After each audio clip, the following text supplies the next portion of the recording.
What's up, Bills Mafia? Bills, Chiefs, divisional round. We got what we wanted. A rematch in Buffalo this time against those Chiefs. And I got to tell you, this is not going to be an easy one. Matter of fact, it's not going to be any picnic, brother. It's going to be a war. But before we get to that, let's get to that intro. This is VZ Music.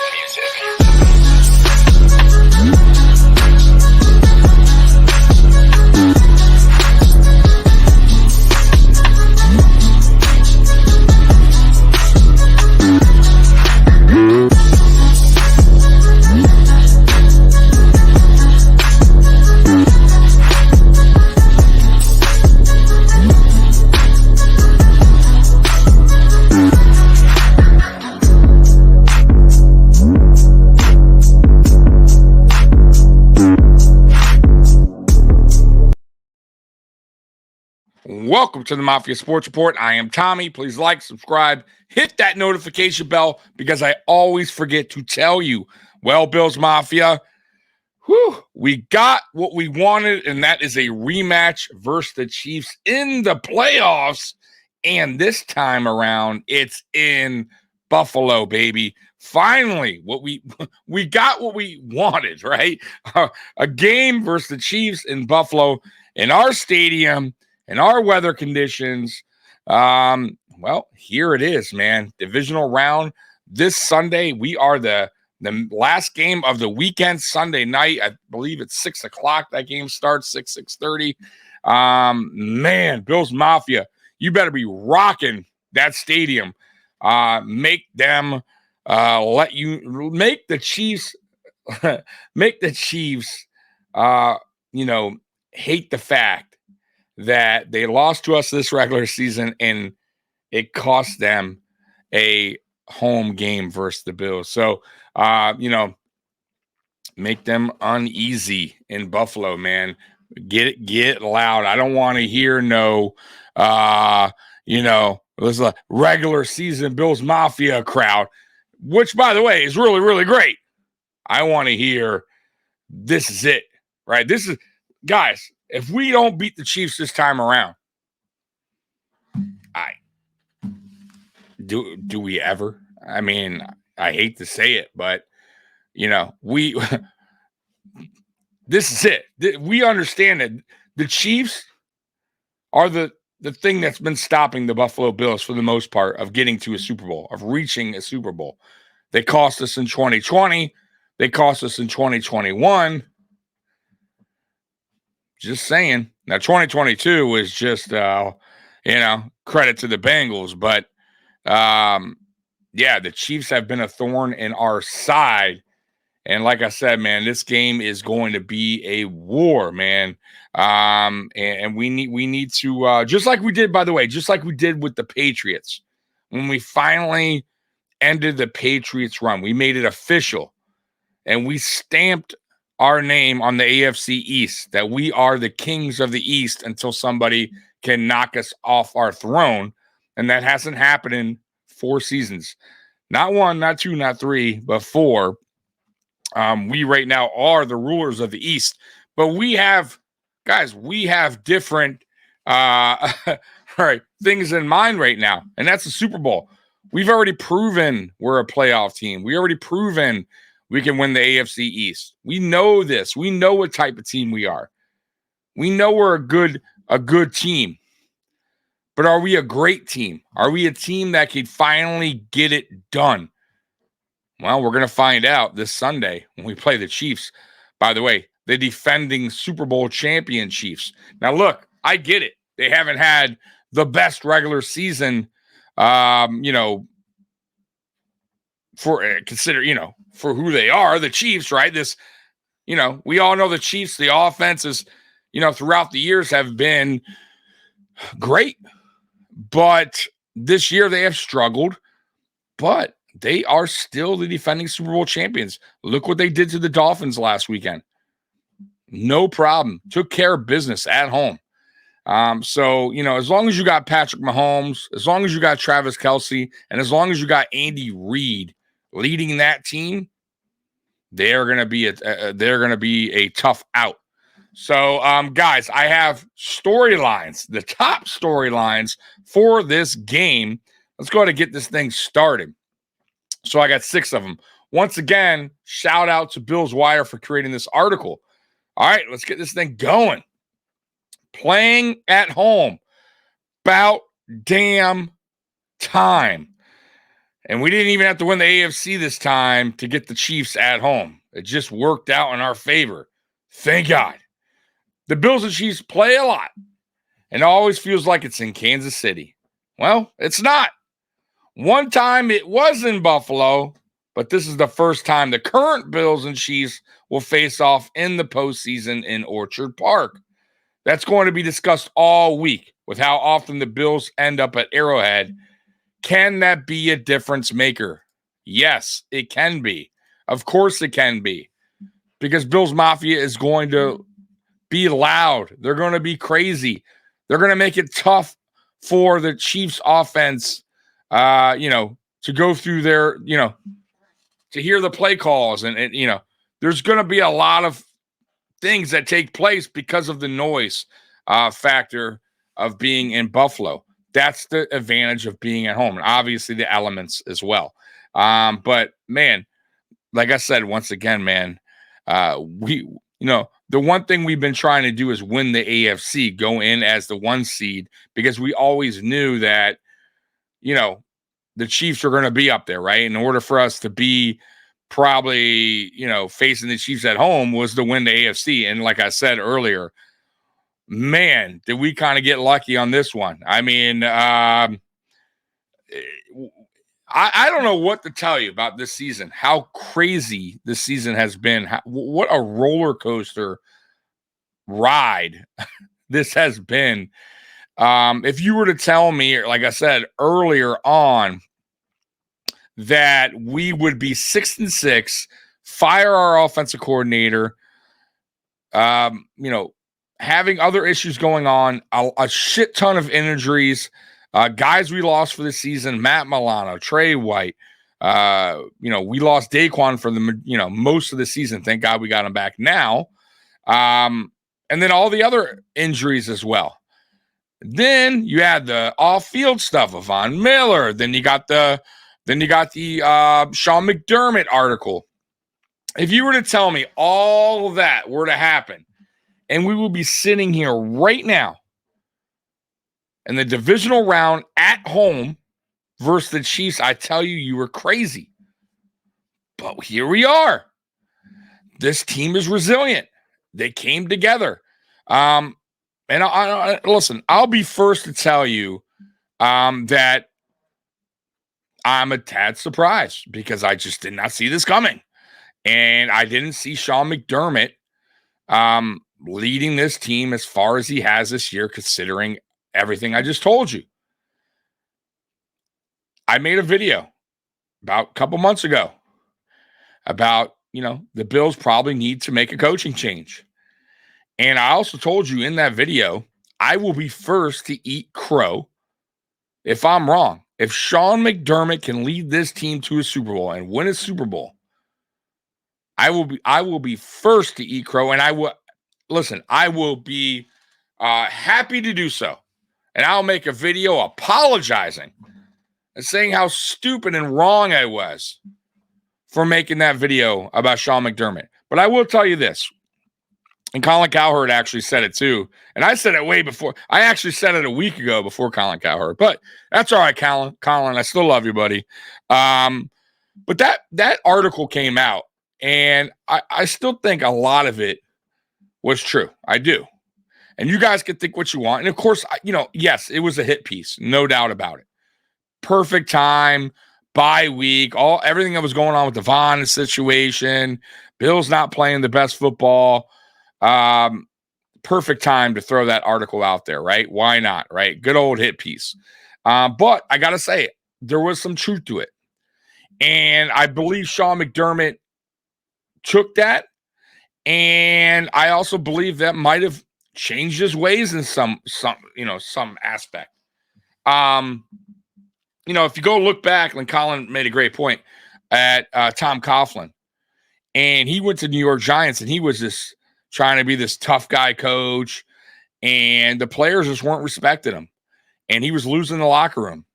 And I believe there's an article somewhat, I believe that as well on Tom Coughlin, and he changed his ways because he understood he needed to, he had to, in order for his team to go further, in order for him to be a better coach, really. And it's very possible that Sean McDermott took that article to heart. He understood too that he's made some mistakes, and maybe that article, for some, somehow, some way, has gotten Sean McDermott to understand that maybe some of the things he was doing wasn't working. Now, maybe I'm wrong. I don't know. I'm just throwing that out there. It's a possibility. But look how we've played since. We've won 6 games straight, 6 games in a row since that article.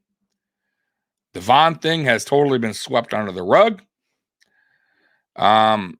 It's been wild. Now, has it been pretty? No. We've had a couple games in there we look good, and a couple really close ones. But at the end of the day, the whole thing is to get the dub, right? Get that win, baby. And that's exactly what we've been doing. So, and we're still getting injuries, which is crazy. But this team is resilient, man. You got guys stepping up who are, practice squad guys and are playing really good football. You got to give credit to Sean McDermott for that as well. And you got to give credit for Brandon Beane for having that depth on the team. All right, next up.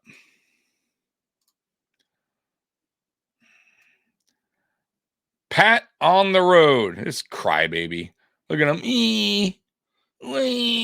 He's crying right there. What was he crying about right there? Look at that. Oh, my God. Come on, Holmes. Get with it, all right? Crybaby crap. All right. And by the way, I'll read this, but geez. Speaking of Highmark Stadium, Patrick Mahomes will remember this game. That's because it's his first ever road contest in the postseason. Wild, right? First ever. Every other time, it's always been at home or a neutral site, aka the Super Bowl. This, again, could make a difference and will certainly be talked about all week. And by the way, they've been talking about the Tony offsides thing like all week. Like I've been, every time I flip the channels, I'm like, there it is, talking about the fucking play. I'll take you down memory lane right here of crybaby Mahomes there, which is unbelievable. Loudest fucking call I've ever seen, man. Offensive offsides in that moment, man. Fucking terrible. What, are you gonna cry now? Come on, cry! Yeah, he's gonna cry. Big crybaby. I could not believe the way he acted on the field after that game. Crying to Josh Allen. Like Josh Allen gives 2 fucks about what happened there. First of all, you should be running after your fucking player who was offsides, right? He's the one that fucked up. It wasn't a bad call. It was a good call. The refs have been terrible this year. I agree. But that was a good call. What are you going to do? You're mad because they made a good call. Stop it. If it was the other way around and you guys had won because, I don't know, Gabe Davis was offsides, you and Josh Allen come running to you saying that shit, and you're acting like a freak out there trying to chase the refs, like, what are you going to do? Punch them? But, they treat Patrick Mahomes differently. If that was Josh Allen, oh, my God. It would have been talked about for months, right? But because Patrick Mahomes, they talked about a couple of days, but, he's still the darling of the league. But, and by the way, his apology wasn't much of an apology. He's sorry he acted like that because the kids watch football. Oh, not because you act like a fucking asshole to Josh Allen, who's been respectful to you, who's been a friend to you, who's lost to you many of times in the playoffs and took it took it like a champ, right? Shook your hand. It is what it is, you know. Good luck. Whatever they say to each other, but he wasn't there fucking crying, you know, about some bullshit calls. And once again, was accurate. Good call. Tell your fucking guy to stay behind the fucking, don't be offside. Stay behind the line, dumbass. What do you want me to tell you? All right, next up. All right. Beating them once already. This feels like the third overwhelming topic that will be in the headlines. The Bills beat the Chiefs earlier this season. Buffalo defeated KC on their turf 20-17. This could give the Bills confidence and the Chiefs motivation, which will prevail. Yeah, look, man. Regular season don't mean shit once you're in the playoffs. It means absolutely nothing. I mean, honestly, it doesn't. Whenever we do, you know, these previews, these game previews, when we go live, like, you know, we're gonna go live Friday. I could give a fuck what we did on the regular season versus any team we're matching up with in the playoffs. It means nothing. It really means nothing. We've beaten the Chiefs before in the regular season, and they've beaten us in the playoffs every single time. So it meant nothing. You know, you got to adjust in the playoffs. It's one and done, man, right? You fuck up, you're done. You're going home. There is no redo. There's no see you down the road. Things change, right? Game plans are different. You know, different players may not have played in that game, right? We didn't have Rasul Douglas. They were missing some pieces when we played them last time. I believe they were missing their running back at the time. Just throwing that out there. So both teams will have certain guys back. Both teams are missing some guys. This time it's in Buffalo, not Kansas City. There's going to be different adjustments made. This is going to be a totally different game that we saw in earlier this season in Kansas City.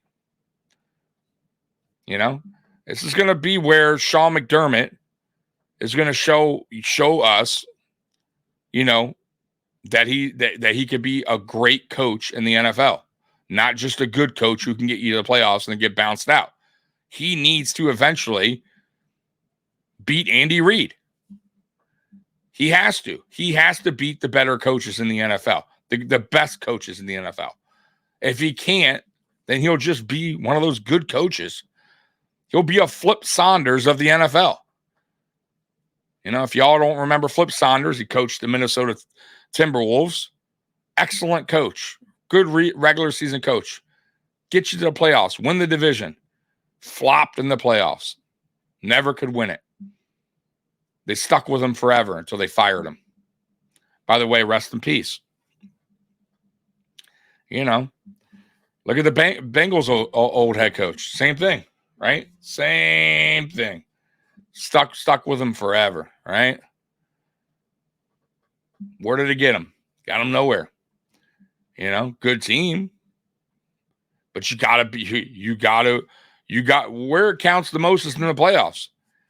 And that's where Sean McDermott needs to get better as far as being a head coach.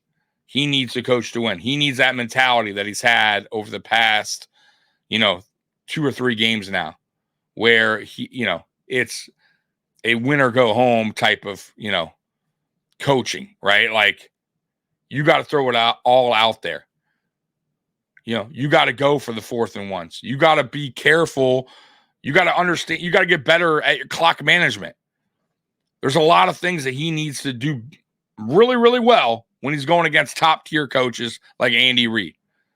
Those little mistakes will cost you a game.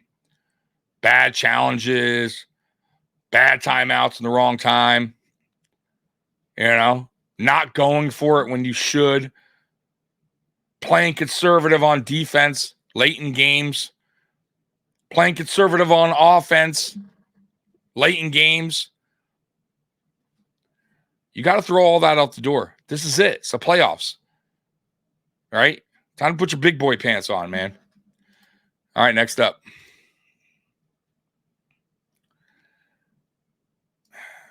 Injuries galore again. All right, there. Fuck, man. We just can't catch a fucking break. That was Terrell Bernard. The start of the 2023 season had a ton of injuries for the Bills that finally seemed to slow down. Now we're back to square one after the last few weeks. Names to watch include linebacker Terrell Bernard, ankle, linebacker Terrell Dotson, shoulder, linebacker Balen Spector, back, wide receiver Gabe Davis, knee, cornerback Rasul Douglas, knee, cornerback Christian Benford, knee. My God. But they are saying Bernard is back at practice, believe it or not. Limited. Don't know if he'll play, but it's a good sign that he's at practice is limited. Rasul Douglas did speak to the media. He said he could have went last week, but they chose to keep him out just one more week, hoping that we get past Steelers, which we did. He'll be back this week. He already said he'll be back. As far as Dotson goes, I believe he'll be back as well. Christian Benford, I have no idea what's going on. All these guys, by the way, are day to day. Real quick, too, Jordan Phillips. He's getting there, but he's not quite there. Sean McDermott did say if we did make it to the AFC Championship game, it's a possibility he could play in that game. Gabe Davis, by the way, is also back at practice, limited. We'll see what happens with Gabe Davis. Though I thought the offense ran smoothly without him. But Gabe Davis plays very well against Kansas City Chiefs. He had that monster game. He's had good games versus them. I still like Gabe Davis. I still think he could be a playmaker for this team. But he's just inconsistent. But for some reason, he does show up versus Chiefs.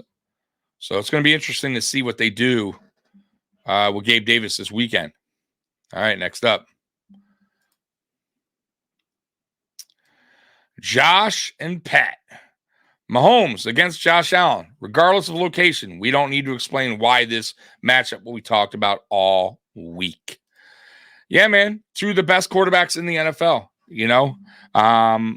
Both could do things that a lot of quarterbacks can't do in the NFL. Both are special in their own ways, right? Both, they make plays that, like I said, majority of the quarterbacks can't make. It's always a great game when these two match up, so no doubt about it. All right, even though he's a crybaby, I still give him his dues. He's an excellent quarterback, two-time champion, Super Bowl champion. Trust me when I tell you, Josh Allen, he wants what Patrick Mahomes has. That's Super Bowl. All right, weather, because of course, it's not playoff football in Buffalo without a little snow. This week's forecast is calling for more to fall on the days leading up to kickoff. Bills Wire will provide updates on the week's progress. And that is it for that article. And yes, so it's supposed to snow this week leading up to the game, but it's going to stop on Saturday, I believe. So they should have enough time, this time around to, clean up the stadium a little bit more for fans to be able to sit better in their seats. But I got to tell you, man, even last week, for as shitty as it was as far as like snow being in the stands and fans trying to find their seats and all that, and even fans didn't give two shits, man. They didn't give a shit. They fucking laid right on that snow. They don't care. That's how Bills Mafia is. Shout out to Pittsburgh Steelers fans too. They went there. They didn't give a fuck. Right? That's what playoff football is about. I would prefer a dome. I'll be honest with you. We're not going to get one, obviously. But I also love the fact, though, that there's snow coming. It makes it feel like a playoff football game in Buffalo, right? Like just that atmosphere. So I will say this, the new stadium, it will help out fans at least. It won't be like this where the seats are covered with snow. It's actually the way that it's designed is to keep the majority of the seats and fans dry, right? But the field will still have those elements, snow and wind, all that. And also it won't be as windy as it is in the current stadium. So in a way it's good. But, I one thing I said in the past too, which I another reason why I wanted a dome was because at that time, I felt like our team wasn't really built for the outdoor environment, right? Especially in Buffalo. But now I feel like Brandon Beane's understanding this. He's building a bigger offensive line, and that's the key. And a bigger defensive line as well, which, by the way, we only got a couple signed. He has some work to do in this offseason because we are real thin at defensive line after this season. We got a lot of guys that are 1-year contracts this year and that are probably bouncing. So Brandon Beane has some work to do on a very low cap space number there. We'll see what he does. But right now we're talking Bills playoffs, man. So, guys, man, it's going to be an epic, epic game. There's a reason why the NFL put it for the last game of this weekend. They know this is an epic showdown. We win, well, we move on to the AFC Championship game. Probably going to be against Baltimore in Baltimore, unless Houston somehow, can get a win in Baltimore, get an upset. And if they do, then, well, Houston comes to Buffalo for an AFC Championship game. And look, you never know what's going to happen. Baltimore have been sitting around. It's going to be a little rust, and Houston's playing hot right now. They're coming off a big win. So anything can happen. I don't think it can. I just think Baltimore is too experienced. They got a lot of veterans on that team, and a veteran head coach, obviously, a Super Bowl winning head coach, going against a younger coach in Houston, a rookie quarterback. They're also, obviously, they lost one of their main receivers, though Nico Collins is playing good. I don't know if I could see Houston upsetting Baltimore, especially in Baltimore. But you never know. We'll see. Rust might play a key. So that's something to be, obviously to watch for this weekend, that game as well. But we need to handle business, right? That's all it is, man. Can't look ahead. Take care of business first. And then, just like we've been doing on this 6-game winning streak, right? What did we say? And the player said, every game, they're going to consider every game like a playoff game. And that's what they've been doing. It's worked. So anyways, guys, tonight at 7:30, Mafia Means Family podcast. They will be previewing the Buffalo Bills Kansas City Chiefs game. Friday Night Lights at 8:30. Me and Mikey will be previewing the Buffalo Bills Kansas City Chiefs game as well. Saturday pregame. I'm sorry, not Saturday. I'm pregame. Saturday, I may do a UFC pay-per-view podcast with my buddy Miles. Look out for that. Sunday, I will be doing a pregame. I usually do it about an hour and a half prior to kickoff. You'll see that scheduled as well. And then obviously Sunday, we do the post-game show right after the Bills game. So you don't want to miss that. If you're new, subscribe, hit that like button. If you want to become a member of Mafia Sports Report, the link is in the description. And if you want some merch, the link is in the description as well. Go ahead and get yourself a Mafia Sports Report hoodie or t-shirt. There's also different designs in the link as well. So anyways, Bills Mafia, I love you. And as always, go Bills. I'm out of here. Peace.